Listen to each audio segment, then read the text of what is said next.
कहावत आपने सुना होगा, अंधे में काना राजा, लेकिन राजा में सुंदरम राजा।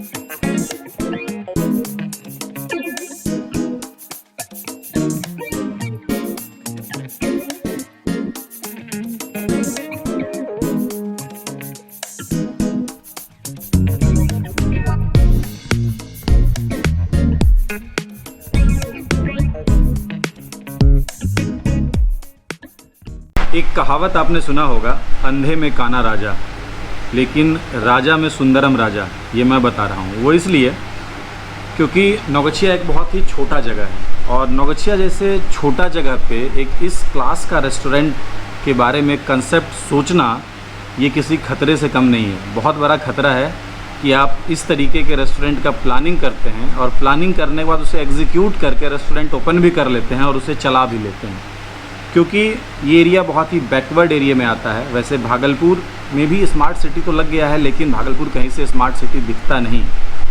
और भागलपुर का ही एक छोटा सा क्षेत्र है, वो है नौगछिया।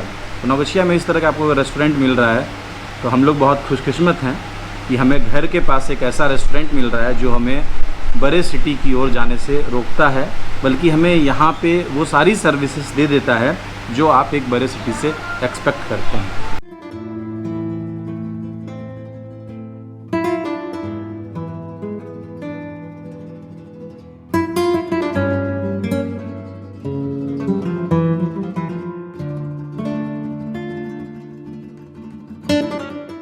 आते के साथ शुरुआत होता है ये चाय से, और मैं आपको किचन भी लेके जाऊंगा। उसका वजह ये है कि कितने हाइजेनिक तरीके से ये लोग कुकिंग करते हैं, और मैं यहाँ के ऑनर से भी आपको मुलाकात करवाऊंगा कि उनके माइंड में ये आइडिया कैसे आया और कैसे वो इस रेस्टोरेंट का सपना लिए, जबकि वो एक बेंगलोर में बहुत अच्छी नौकरी कर रहे थे, बहुत अच्छा पैसा कमा रहे थे, और कैसे सीधा बेंगलोर से फ़्लाइट ली और नौगछिया में लैंड कर गए। सबसे पहले मिलवाता हूँ आपको यहाँ के ऑनर से, फिर यहाँ का किचन, फिर यहाँ का खाना और यहाँ का टेस्ट और फाइनल रिव्यू।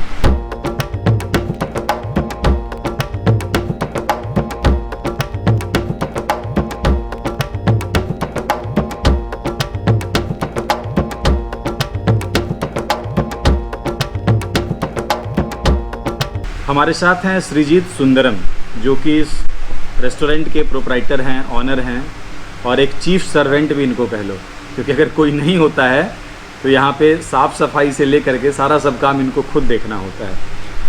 तो श्रीजीत जी, कैसे माइंड में ये आइडिया आया एक छोटे जगह पे इस क्लास के रेस्टोरेंट का? एक्चुअली मेरी पढ़ाई आउट ऑफ बिहार ही हुई है पहले से। कुछ फैमिली प्रॉब्लम के होने के कारण मैं फिर back to pavilion, I mean मैं जन्मभूमि जहाँ है मैं वहाँ फिर आ गया। तो उसके बाद अपनी कुछ बिज़नेस को प्लान करने के लिए मेरी एक्चुअली खुद की प्रॉपर्टी थी और सारा कुछ था, मेरा माइंड सेटअप भी कुछ भी था, कि मैंने उसे धीरे धीरे सोचा क्या करूँ नहीं करूँ। उसके बाद यहाँ की जितनी पब्लिक मूवमेंट थी, पब्लिक के जितने पब्लिक हैं सबसे मैंने रिव्यू पहले लिया कि यहाँ पे कैसे क्या होगा। वो मैं इतना बड़ा सोच रहा हूँ यहाँ चलेगा या नहीं चलेगा, पहले तो ये बात आती है। उसके बाद सारा व्यू मैंने लेने के बाद मेरे बहुत सारे मेंबर बोले कि यहाँ नहीं होगा, ये नहीं होगा। फिर भी मैंने गेम किया, रिस्क लिया। उसके बाद रिस्क लेने के बाद आज जब सफलता मिल गई है तो कैसा लग रहा है? बहुत अच्छी प्राउड फील होती है कि मैंने इस छोटे से उम्र में इतनी बड़ी सी उपलब्धि प्राप्त की है। और एक दूसरा सवाल ये है कि जो आपने रेस्टोरेंट का इंटीरियर रखा है, ये इंटीरियर अक्सर बाहर देखने को मिलता है, तो ये इंटीरियर डिज़ाइनर आपने बाहर से बुलवाया था क्या? नहीं, ये डिज़ाइनर मैंने इसको खुद से मैंने डिज़ाइन किया है। टोटल सेटअप जो भी एक स्पून से लेकर के जितने भी जो भी इंटीरियर हैं, सारा कुछ मैंने इसको अपने माइंड से सोच करके इसको मेंटेन किया। थोड़ा सा परेशानी हुई कि बाहर जाओ, फिर वहाँ से सारा कुछ अरेंज करके यहाँ मंगवाना पड़ता है, तो थोड़ा सा उसके लिए कोई दिक्कत नहीं, बट शौक़ एक शौक़ होता है। अच्छा, तो देखो यही होता है कि अगर आपका शौक़ है, आपका पैशन है, उसके पीछे लग जाओ, ज़रूर पूरा होगा। चलिए आपको किचन का भी टूर कराते हैं। उससे पहले थोड़ा मीनू में देख लें। वैसे तो किसी भी रेस्टोरेंट में जाने के बाद मैं मीनू देख के घबरा जाता हूँ, क्योंकि मीनू में इतना आइटम होता है कि जज कर पाना थोड़ा मुश्किल होता है कि क्या खाएं और क्या नहीं खाएं। मीनू है क्या? तो वैसे ही हर रेस्टोरेंट की तरह यहाँ का भी एक मीनू है। अब इस मीनू में थोड़ा डिसाइड कर लेते हैं कि क्या खाएं। और डिसाइड करने के बाद पहुंचते हैं अपन किचन। और किचन जाने का मकसद है आपको दिखाना कि कितने हाइजीन तरीके से यहाँ पे कुकिंग किया जाता है।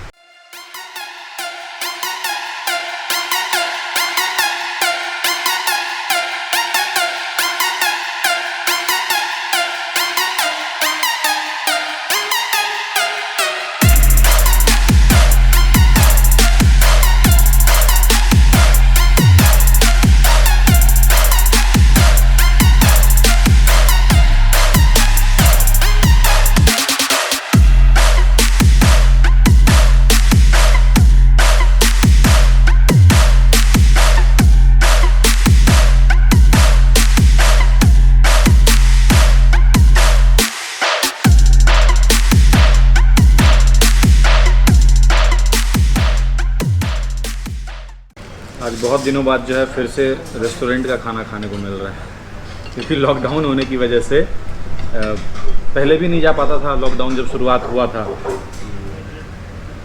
अभी आप लोगों को लॉकडाउन में कितना लॉस हो रहा है? हम लोग को क्या पूरे देश को लॉस हो रहा है, और हम लोग के जितने स्टाफ्स हैं सारे को मेंटेन तो करना ही पड़ता है।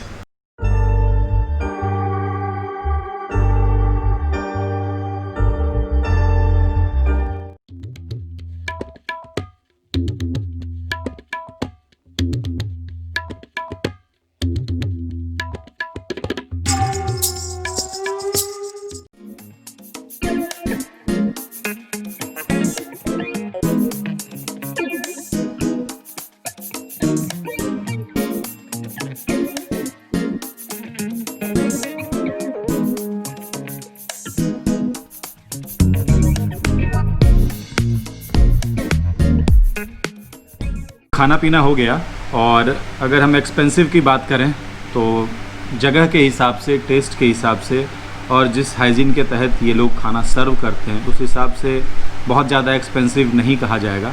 नॉर्मल है। आप जो बाहर मतलब कि किसी रेहड़ी पे खाते हो या जो रोड साइड स्ट्रीट फूड होते हैं वही रेंज है, लेकिन जो यहाँ पे आपको क्वालिटी है वो इम्प्रूव हो जाता है। टेस्ट नो डाउट बहुत अच्छा था।